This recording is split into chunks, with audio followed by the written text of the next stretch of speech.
आज तुम्ही सीपी कार्यालयात निवेदन देण्यात आलात. काय विषय आहे पूर्ण पहिल्या दिवसापासून? शांतीनगरमध्ये 3 तारखेला रात्री 12 वाजताच्या दरम्यान गणेश पेंडालमध्ये महाप्रसाद सुरू होता आणि काही गुंड प्रकृतीचे लोक, क्रिमिनल लोक गाड्यावर बसून आणि त्यांच्या हाती नवीन अवजार होते. त्यांनी अनाजाची फेकफाक केली, असलेलं सामान तोडफोड केलं आणि जिथं गाड्या उभ्या होत्या त्या गाड्यावर ते अवजार मारण्याचा त्यांनी प्रयत्न केला आणि अनेकाचं नुकसान सुद्धा मोठ्या प्रमाणात केलं आहे. त्यांच्या दिमागामध्ये इतका भूत भरला होता का कोणी अगर समोर आलं असतं तर एखाद्याची गर्दन बी त्यांनी कापली असती. आणि म्हणून या 17ही लोकाले, या 17ही गुंड प्रकृतीच्या लोकाले पोलिसनी ताबडतोब ॲक्शन घेतली. रात्री मी सीपी साहेबाला फोन मारला, ताबडतोब त्यांनी कारवाई केली आणि 1-1.5-2 तासामध्ये सगळ्या आरोपीने, त्यांना एकाच घरामध्ये होते, सगळ्याला त्यांनी अरेस्ट केलं. नंबर 2 का हे यांच्यापाशी नवीन अवजार आले कुठून? हे 17 लोक काही एका सेकंडमध्ये या अर्ध्या घंट्यामध्ये हमला करू शकत नाही. यांची कुठंतरी मीटिंग झाली असेल, कुठंतरी यांचं प्लॅनिंग झालं असेल, हे कोणाच्या घरी झालं आणि याच्या मागे कोण शक्ती आहे? कारण हे सगळे लोक अतिक्रमणच्या घरामध्ये राहत आहे, हे गरीब लोक आहे, अतिक्रमणच्या घरामध्ये राहत आहे आणि यांच्या मागे शक्ती कोणाची आहे, यांच्या मागे पैसा लावणारा कोण आहे आणि अशा प्रकारचे कृत्य करण्यामागे कोण त्यांना उचकवलं, या सगळ्यावर मोका अंतर्गत 302 आणि मोका अंतर्गत कारवाई व्हावी अशा प्रकारचं निवेदन आम्ही सीपी साहेबाला दिलं. दुसरं रजा खान म्हणून कोणीतरी आहे, तो दरवेळेस आपल्या सनातन धर्माच्या भगवंताच्या विरुद्ध कॉमेंट्स दरवेळेस करत राहते आणि त्यांना शांतीनगर पोलीस स्टेशनचं सहकार्य त्या ठिकाणी राहते. त्यांच्या घरी हे पोलीसवाले जातात, जे केलेलं कॉमेंट डिलीट करायला त्याला सांगतात आणि ही घटना वारंवार त्या ठिकाणी होत आहे. आणि म्हणून पोलीस कमिशनरच्या लक्षात हा बी विषय आणून दिला. त्यांनी गंभीर याची नोंद घेतलेली आहे. पोलीस स्टेशनच्या समोर एक कचरा गल्ली म्हणून ती वस्ती आहे, त्या ठिकाणी दारू विकते, गांजा विकते, चरस विकते, हफीम विकते, MD विकते आणि त्यांनी पोलीस स्टेशनच्या समोरच ही वस्ती आहे आणि त्याच्यावर सुद्धा पोलीसवाले कारवाई करत नाही. आणि म्हणून पोलीस कमिशनरच्या लक्षात आम्ही हे बी आणून दिलं का पोलीसवाले जोपर्यंत आपला हप्ता वसुली बंद करणार नाही तोपर्यंत अशा प्रकारचे क्रिमिनल ॲक्टिव्हिटी वाढेल, लोकांवर अन्याय होत जाईल आणि अशा प्रकारचे धंदे त्या ठिकाणी होईल.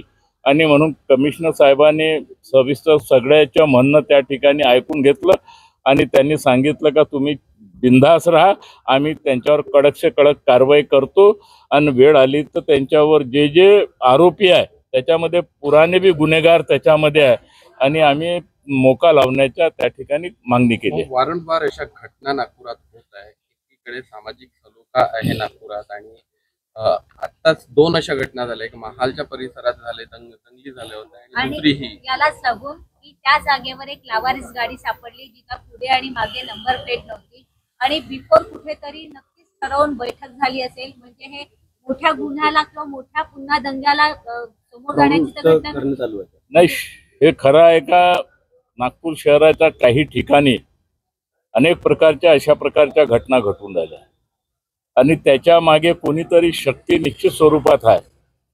आपण महालचं प्रकरण पाहिलं असेल, जुनी शुक्रवारीचे जे प्रकरण 3 महिने पहिले झालं, याच्यापासूनच अगर पोलीस सबक शिकत नसेल आणि त्याच्यानंतर बी कंटिन्यू 2-3 घटना झालेल्या आहे आणि म्हणून अशा प्रकारच्या घटनावर कुठंतरी अंकुश आणावा आणि म्हणून सीपी साहेबांनी ह्या सगळ्या गोष्टी आमच्या ऐकून घेतलेल्या आहे आणि त्यांनी आम्हाला बिनधास्त सांगितलं आहे का तुम्ही निश्चित स्वरूपात बिनधास्त राहा, आम्ही सगळ्यावरच त्या ठिकाणी कारवाई करून ज्या गाड्या क्षतिग्रस्त झालं आणि जे आरोपी आहे त्यांचे सगळ्याचे घर अतिक्रमणीच आहे, ते अतिक्रमण करून बसले आहे.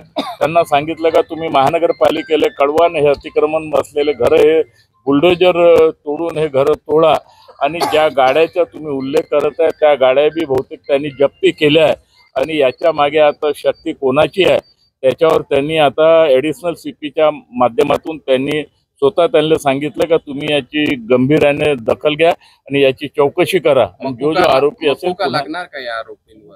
मकोका लागणार आहे का? 100% याच्यावर मकोका लागणार आहे, कारण प्रकारच त्यांनी अशा प्रकारचा केला आहे आणि आपल्या सनातन धर्माला उद्ध्वस्त करण्याचं काम, सनातन धर्माले कुठेतरी त्यांनी वातावरण खराब करण्याचं काम आणि आपले गणेशजीच्या ठिकाणी येऊन महाप्रसाद असताना अशा प्रकारचे कृत्य करणं हे मोकापेक्षा बी जास्त त्यांच्यावर कारवाई व्हावी आणि ते सीपी साहेबांनी मान्य केलं. नागरिक खूप दहशतमध्ये, त्यांना नेमकं काय आव्हान कराल तुम्ही की हे नागरिकांनी दहशतमध्ये राहण्याचे काही कारण नाही आहे. नागरिकांनी दहशतमध्ये राहू बी नाही. अगर आपण दहशतमध्ये राहिलो तर असे अनेक लोक आपल्यावर वार करतील.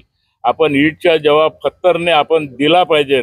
अशा प्रकारची भूमिका नागरिकांनी बी ठेवावी.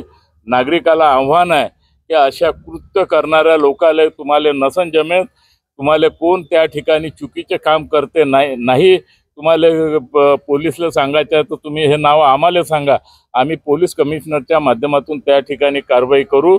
परंतु नागरिकांनी भेण्याचं काही कारण नाही आहे.